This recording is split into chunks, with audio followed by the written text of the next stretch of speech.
자, 두 기자님은 미지의 파라다이스, 바닷속으로 사라진 전설의 대륙하면은 제일 먼저 떠오르는 곳이 어디입니까? 아틀란티스. 그리스의 철학자 플라톤의 저서를 보겠습니다.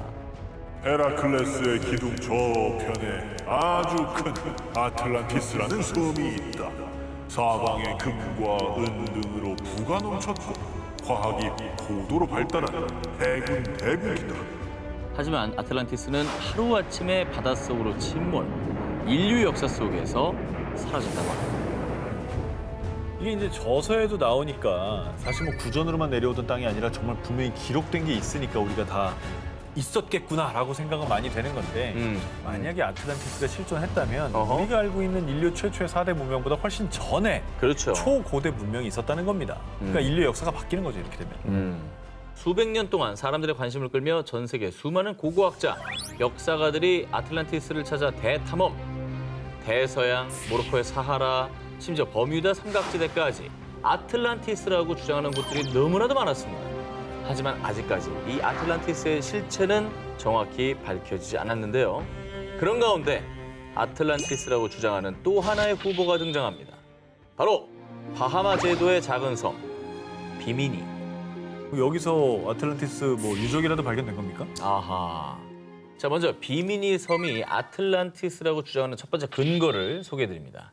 먼저 비미니 섬 인근 바닷속에서 도로가 발견됐습니다. 도로요? 일명 비미니 로드라고 불리는 이곳은 평균 길이가 2m고요. 높이가 약 0.5m, 무게가 1톤가량 되는 네모난 돌이 규칙적인 간격으로 약 630m 거리까지 배열되어 있었습니다. 이 구조물을 발견한 밸런타인 박사는 비미니 로드가 최소 6,000년에서 12,000년 전에 만들어진 인공 도로라고 발표. 일각에서는 이 비미니 로드가 아틀란티스로 가는 통로라고 주장하고 있습니다. 저게 말이 됩니까? 저게 자연현상입니까? 저거는 진짜 자연현상이라고 보기에는 좀 그러네요. 전 말이 안 돼요. 너무 균질하긴 하네요. 그렇죠. 아니, 예. 바닷속에 그것도 한 10,000년 전에 인공 도로가 있다. 사람이 만든 도로가 있다. 그렇죠. 이거는 진짜 우리가 몰랐던 문명이 있었을 수도 있다는 얘기 같아요. 근데 어찌됐건 간에 뭔가 더 증거가 나와야지만 이게 좀 확정이 될 것 같아요. 결정적인 게 있습니까? 그래서 그들이 주장하는 또 다른 근거를 제시하겠습니다. 20세기 초 미국의 유명한 예언가인 에드가 케이시. 그는 1929년 주식시장 붕괴와 대공황, 제2차 세계대전과 소련의 몰락까지 정확히 예언했습니다. 그런 그의 또 다른 예언. 1968년 바하마 해역에서 아틀란티스 대륙이 바다 위로 솟아오를 것이요. 아니 뭐 아직까지도 솟아오르진 않았는데 이 예언이 왜 중요한 증거라는 거죠? 비미니 섬이 위치한 곳이 바로 바하마 해역이라고 아까 말씀드렸죠. 예. 결정적으로 비미니 로드가 처음 발견된 시기가 바로 1968년이었습니다. 아니, 그러니까 떠오른다는 게 이게 물 위에 뜬다는 게 아니라 그렇죠. 사람한테 발견된다 이런 말이에요. 그렇게도 그렇죠. 해석할 수 있죠. 어허. 아니 근데 그거는 뭐 신기하긴 한데 이거는 약간 저 예언가의 영역이지 이게 뭐 과학이 과학적인 아니잖아요. 근거는 아니잖아요. 뭔가 좀 더 필요한 것 같은데. 인정합니다. 그죠? 그래서 제가 또 하나의 가설을 준비했어요. 바로 아틀란티스가 현재 카리브해 쿠바 일대에 존재했다는 주장입니다. 쿠바. 쿠바 아틀란티스설을 제기한 이는 영국의 유명 역사 작가인 앤드류 콜린스. 그는 전 세계 각지의 고대 문명 유적지, 신화와 플라톤의 기록을 연구에 추리했습니다. 쿠바가 아틀란티스였다는 첫 번째 근거. 아틀란티스는 리비아와 아시아를 합친 것보다 큰 거대한 대륙이다. 사람들은 플라톤의 대화편에 기록된 이 문장을 아틀란티스의 대륙 크기라고 생각했는데요. 하지만 콜린스는 그리스어의 보다 큰이라는 단어가 중간에라는 단어와 유사하다고 생각, 아틀란티스 대륙을 리비아와 아시아의 중간 위치인 카리브해 지역으로 추측했습니다. 참고로 이때는 아메리카 대륙을 발견하기 전이기 때문에 리비아와 아시아의 중간 위치를 카리브해로 추측하는 것이죠. 근데 또 왜 하필 쿠바예요? 쿠바가 아틀란티스였다는 근거 두 번째입니다. 큰 산맥이 차가운 북풍으로부터 아틀란티스 대평원을 보호했다. 콜린스는 플라톤이 말한 산맥이 쿠바의 과니구아니코 산맥이라고 주장을 했는데요. 실제로 매년 겨울이면 북쪽 할렌 전선이 쿠바 대륙으로 불어닥치는데 과니과니코 산맥이 북풍을 막아서 쿠바의 서쪽 평원 작물들을 보호한다고 합니다. 아니 그렇게 치면 북풍 막는 산맥은 너무 많죠. 아니 산맥 중에 많다. 바람을 안 막는 산맥이 없죠. 없지 산맥 그래요. 무조건 근거 좀 부족해야지. 근거 부족하다. 네. 자, 이번엔 진짜 확실한 근거를 말씀드리겠습니다. 쿠바가 아틀란티스였다는 근거 세 번째. 콜린스가 주목한 멕시코 신화 뱀의 사람들. 뱀의 사람은 동쪽의 아스틀란에서 건너 7개의 동굴에 우두막을 짓고 사. 콜린스는 신화에 언급된 아스틀란이 아틀란티스와 어원이 같으며 신화 속 동굴이 바로 쿠바 푼타델 에스테 1호 동굴이라고 주장했습니다. 이 동굴에 동심원이 연속적으로 고리를 이루며 그 옆으로 S자 모양의 꼬리가 나온 암각화가 있습니다. 네. 콜린스는 이것을 혜성으로 추측. 고대인들이 혜성을 하늘에서 내려오는 불의 뱀으로 여겼기 때문이죠. 그래서 멕시코 신화 속 뱀의 사람들의 고향인 아틀란티스를 쿠바로 해석을 했습니다. 각화가 근데 너무 생생하다. 누가 그려놓은 것처럼. 우리가 벽화 많이 봤는데 저렇게까지 선명한 벽화 잘 없잖아요. 하지만 아틀란티스가 쿠바였다는 콜린스의 주장에 대해 일각에서는 전설과 추론일 뿐이다 라며 반박을 했는데요. 도무지 찾을 수 없어 존재 자체에 대한 의문까지 제기된 사라진 전설의 대륙 아틀란티스. 그것은 플라톤의 상상이 만든 전설의 섬일까요? 그게 아니라면 과연 어디에 존재하고 있는 곳일까요? 6세기경 페르시아에서 전해지는 이야기를 담은 설화 아라비안 나이트. 이번에 저와 함께 떠날 곳은요.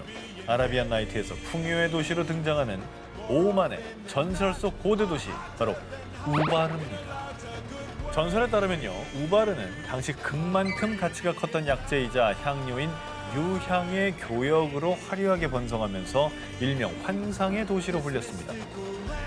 그러나 사치와 타락에 젖은 주민들의 모습에 노여워한 신이 한순간에 도시를 모래 속에 묻어버렸고 이후에 사라진 사막의 아틀란티스라고 전해졌습니다. 감쪽같이 사라진 도시의 이야기에 사람들은 정말 우바르가 그저 전설 속 이야기인 줄로만 알았습니다. 만 1992년 우바르가 실제로 존재했었다는 소식이 전해진 겁니다. 이거 뭐 전설 속의 얘기가 아니라 도시가 실제했다는 거잖아요. 이게 대체 뭐지? 1992년 레드셋 위성의 원격 감지 레이더가 포착한 무언가. 이것이 모래 속에 파묻혀 있던 우바르의 발견이었습니다. 사막 한가운데 저게 나온 거네. 저 길이 예. 그리고 해당 자료를 분석한 결과 오만 남부 살랄라 지역에서 북쪽으로 약 170km 떨어진 사막에서 우바르로 추정되는 유적이 발견됐는데요. 이후 계속된 조사 끝에 우바르와 예멘 동부를 잇는 일명 인센스 로드 유향길과요. 유향을 나르던 아랍 상인들이 이정표로 사용한 것으로 추정되는 30여 개의 석합이 발견됐다고 전했습니다. 뭐 실크로드 같이 뭐 그런 게 있었네. 향로드네, 향로드. 유향으로 번성했던 게 맞긴 한가 봐요. 네. 근데 이게 갑자기 하루아침 모래에 이렇게 파묻혔다는 게 가능한가요, 이게? 조사 결과 우바르가 들어섰던 곳의 지하에서 거대한 석회암 동굴이 발견됐고요. 1세기 무렵 폭우가 쏟아지자 결국 석회암 동굴이 무너지면서 한순간에 도시가 땅 밑으로 꺼져버렸던 겁니다. 석회가 물에 약하니까 주저앉은 거네요. 저 당시에 만약에 저런 일이 있다라면 저걸 과학적으로 설명하지 못했을 테니까 그냥 신이 덮었다라고. 혹시 옛날에 그런 걸 과학적으로 어떻게 설명했겠어요? 과학적으로 모르니까 신이 분노한 줄 알지. 하루아침에 그렇게 도시가 얘기할 수 있을 주저앉아 것 버리니까 뭐. 전설로만 전해졌던 고대 도시 우바르. 과연 싱크홀에 묻히기 전 우바르는 어떤 모습이었을까요? 현재 지구상의 대륙이 몇 개죠? 5대양 6개주 아닙니까? 5대양 6대제 남극까지 7대륙입니다. 자, 그런데 1995년 미국의 지구물리학자 브루스 앤딕트는요. 현재 8번째 대륙이 바닷속에 있습니다. 또 아틀란티스 얘기하는 거 아니에요? 아니야, 아틀란티스 아닙니다, 이거. 아니면 그죠? 아까 저기 오 기자가 처음에 얘기한 북극 밑에 대륙 얘기하는 거 아니에요? 자, 그는 7개 대륙에 이어 8번째 대륙, 일명 질랜디아가 존재한다고 주장. 질랜디아. 그리고 그가 8번째 대륙으로 지목한 곳은 뉴질랜드와 뉴칼레도니아가 있는 오세아니아 지역인데요. 사실 뉴질랜드, 뉴칼레도니아를 비롯한 인근 섬들은 단순한 섬이 아니라 대륙의 일부라는 거였습니다. 자, 그리고 12년 뒤 루엔딕 교수의 주장에 힘을 싣는 또 다른 연구 결과가 발표됐는데요. 2017년 뉴질랜드의 지질학 과학연구소 역시 질랜디아가 단순한 해저 지각이 아니라 약 490만 제곱킬로미터, 한반도의 약 22배에 해당하는 8번째 대륙이라고 주장합니다. 어휴, 대박이다. 아, 걔네들이 이렇게 떠 있는 게 섬인 일부들이 거구나. 나와 있고 밑에 다 가라앉았다. 그럴 수 있겠네. 자, 해당 연구팀은요, 질랜디아 대륙으로 추정되는 해저에서 약 8,000점 이상의 화석 표본을 채취했는데요. 그리고 그 결과 육상신물의 화분과 포자가 발견됐다는 겁니다. 아, 떠 있었네, 그럼. 진짜 그렇게 볼 수 있다 이거죠. 언더더 씨가 저기네, 사실 상상 속에. 언더더 씨는 저기네. 지난해 9월 질랜디아 대륙으로 추정되는 곳이죠. 뉴질랜드 북섬 타라니키 해안에서 발견된 펭귄 화석을 분석한 결과가 공개됐는데요. 펭귄 화석? 이 펭귄 화석은 지금껏 알려지지 않은 약 300만 년 전 고대 펭귄의 화석으로 추정. 해당 연구팀에 따르면요, 이 고대 펭귄들은 현대 펭귄들의 조상격으로 과거 오랜 기간 질랜디아에서 서식하다가 지각 변동으로 대륙이 가라앉자 남반구 곳곳으로 흩어진 거라고 합니다. 야, 그럼 질랜디아라는 대륙이 있었다는 실제로 얘기네. 육지에 있었다. 그러니까 지금은 바다 밑에 가라앉아 있지만 그 당시엔 그렇지 않았다라는 상당히 좀 근거가 있네요. 그러니까 바다에서 펭귄 죽으면 뜨죠? 아니, 그러니까 또 뼈가 되면 또 가라앉죠. 가라앉지. 그럼 걔가 가라앉아서 된 거 아니에요? 예? 땅이 올라온 게 아니고 아니 근데 기본적으로 땅 안에서 발견된 화석이다. 땅 아니요? 네.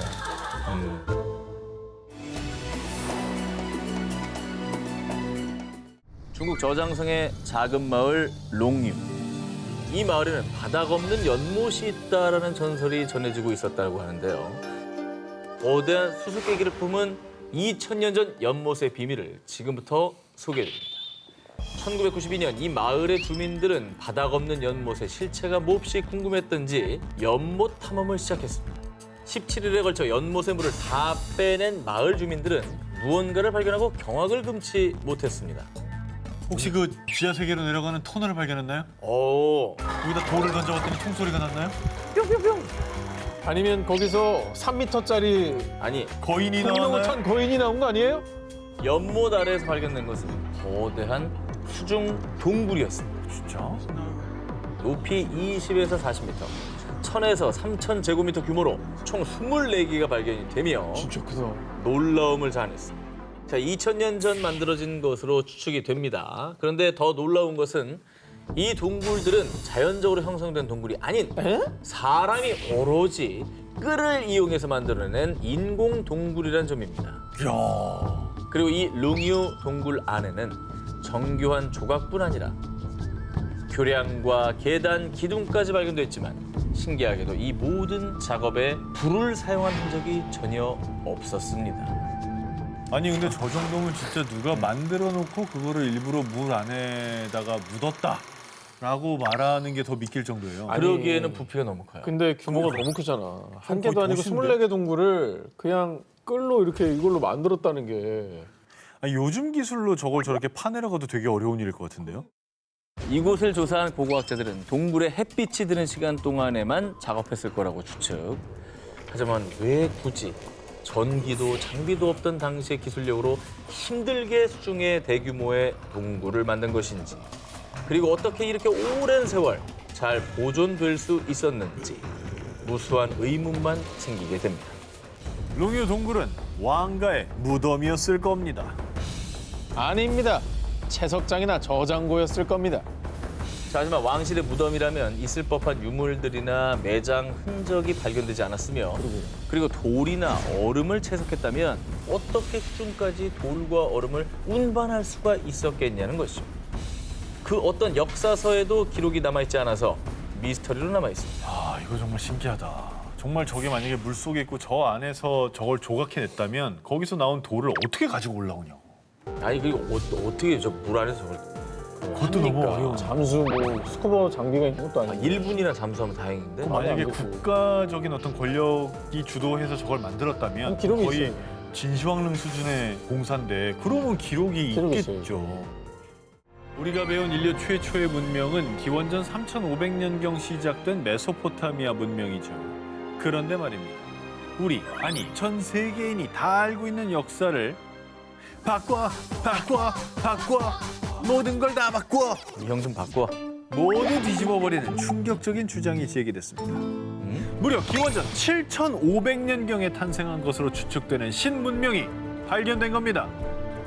황하 외웠잖아요. 메소포타미아, 이집트, 그다음에 겐지스 뭐 이런 식으로 우리는 배웠는데 와 발견이 여태 왜 한다고?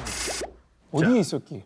어쩌면 인류 역사를 새로 쓸지도 모르는 신문명은 인도 구자라트주에 위치한 캔베이만의 해저에서 발견됐습니다. 인도구나, 인도. 바다 아래에 있었어? 2001년 인도 국립해양기술원이 해양 오염도 측정을 위해 음파 탐지기로 해저 촬영을 하던 중 바닷속에 뭔가 직사각형의 구조물이 보이는데요?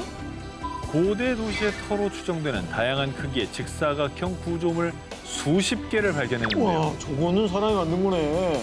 당시 인도 해양 고고학의 최고 권위자인 라오 박사와 전문 다이버들이 투입돼 조사한 결과 댐으로 추정되는 건축물과 댐? 전쟁에 사용된 것으로 보이는 전망대, 에이. 곡물 창고, 공중 목욕탕이 있었고요. 와. 심지어 주거지로 추정되는 곳에는 지금의 하수도 시설과 매우 흡사한 통로와 도로의 흔적도 발견됐습니다. 세계 곳곳의 바다에서 해저 도시가 발견이 됐습니다. 그죠? 그중에 이 인도의 해저 도시가 인류 최초의 문명이라는 증거 있습니까? 아니 억지를 부리지 말자고요 우리가 증거 앞에서. 이 당시 조사팀은 이 해저 도시에서 발견한 도자기, 조각상, 난로 재료 등 약 2,000점의 유물을 인양했습니다. 그런데 그중에 작은 나무 화석이 발견됐고요. 허허. 이 나무 화석에 대한 탄소 연대 측정을 한 결과 밝혀진 충격 사실. 이 나무 화석의 연대는 기원전 7,545년에서 7,490년 사이의 것으로 보입니다. 정말 놀랍게도 나무 화석의 탄소 연대에 따르면 이 해저 도시의 문명이 인류의 4대 문명보다 앞선 무려 기원전 7,500년경에 시작됐을 수 있다는 겁니다. 근데 사실 그 나무 화석이라고 하는 게 저 해저 도시의 유적이 맞을까요? 이게 흘러 들어가지고 이렇게 들어간 거 아닐까요? 안타깝게도 이 나무 화석의 용도는 밝혀지지 않은 상태로요. 그렇지. 나무 화석과 이 해저 도시의 연관성은 찾지 못했다고 합니다. 인도 캔베이만에서 발견된 해저 도시. 과연 그 도시는 인류 최초의 문명 도시였던 걸까요? 신비한 황금의 도시, 마추픽추의 나라, 잉카 제국. 13세기경 건국 초기엔 페루 근교를 지배하다가 15세기 말에는 서부 남미 일대를 장악, 거대 왕국으로 성장을 했습니다. 근데 문제는 현재 잉카 문명에 수많은 유적이 남아있음에도 불구하고 문명 자체가 미스터리 그 자체란 사실이죠. 그래서 지금 저와 함께 세계 7대 불가사의 잉카 문명의 비밀을 파헤치러 대탐험을 떠나보겠습니다. 전설로만 전해지던 잉카 제국이 본격적으로 그 실체를 드러낸 것은 1911년 미국의 고고학자인 하이럼 빙언에 의해서 페루에서 고대 도시인 마추픽추가 발견된 것이었습니다. 몇백 년의 세월에도 불구하고 면도칼 하나 비집고 들어갈 틈이 없이 맞닿아 있는 돌들. 마추픽추의 건설 시기가 1450년경으로 추측이 되는데요. 그 당시 이렇게 정교한 건축술이 있었다는 게 충격 그 자체, 미스터리였습니다. 그냥 어떻게 저 위로 저걸 가져가냐고. 그리고 평지에다가 저걸 다 쌓아서 뭘 지었다고 해도 놀라운 거긴 해요. 근데 저 2,400m 뭐 정말 높은 산이잖아요. 말이 안 되죠. 오죽하면 외계인 소리 나오겠습니까? 의문은 이뿐이 아닙니다. 여러분은 과거 잉카인들이 어떻게 농사를 지었을 거라 생각하시나요? 농사도 뭔가 최첨단인가요? 여기도 뭐 최첨단 뭐 농기계 이런 게 나오나요? 잉카인들이 농기구로 사용한 것은 철이나 청동기가 아닌 바로 돌! 그들은 돌을 이용해서 농사를 지었다고 합니다. 이미 조선시대에는 쟁기도 있고 낫도 있고 호미도 있고 다 쓸 텐데. 자, 심지어 한때 서부 남미 일대를 장악했던 잉카 군대의 주 무기 역시 총 등의 최첨단 무기가 아닌 돌도끼와 나무 곤봉! 임진왜란 때 조총 들고 외구가 쳐들어왔는데. 맞습니다. 야, 정말 시대가 시대가 안 맞는 것 같은 생각이 들어요. 밸런스가 너무 깨지네. 결국 석기를 바탕으로 고도화된 잉카 제국은 16세기 철기로 무장한 스페인 군대에 의해 멸망하고 말았습니다. 다른 문명보다 훨씬 뒤늦은 석기 문화와 훨씬 앞서 나간 초고도 과학기술을 동시에 지녔던 잉카 문명. 과연 어느 쪽이 진짜 그들의 모습이었을까요?